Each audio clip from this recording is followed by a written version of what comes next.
My name is V. Kalaimadi. I am studying in 6th standard. I am going to read to read read in English. Okay. நீ பேருமா உன் பேர் சொல்லுமா. என் பெயர் காவியாஸ்ரீ. நான் 6ஆம் வகுப்பு படிக்கிறேன். நான் தமிழில் படிக்கிறேன். ஓகே, படிங்க. இந்த ஆக்டிவிட்டி என்ன தெரியுமா? இந்த ஆக்டிவிட்டி என்ன பேர்? இதோட activity read the above sentences aloud in front of the class அப்படின்னு கொடுத்துருக்காங்க இல்லையா? என்ன செயல்பாடுன்னா, மேலே உள்ள வாக்கியங்களை வகுப்பின் முன் வந்து நின்று சத்தமாக படிக்கவும். அப்போ உங்களுக்கு என்ன சொல்லணும்? சத்தமாக படிக்கணும்னு அர்த்தம். கலைமதி ஸ்டார்ட் பண்ணு. The owl became the leader of the house.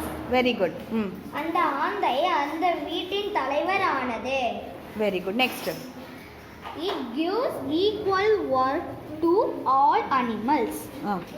அது எல்லா விலங்குகளுக்கும் சமமாக வேலை கொடுக்கிறது. Very good.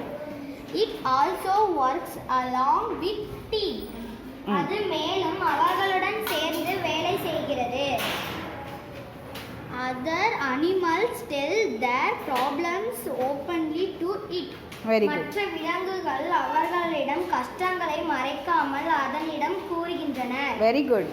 It helps them with their problems.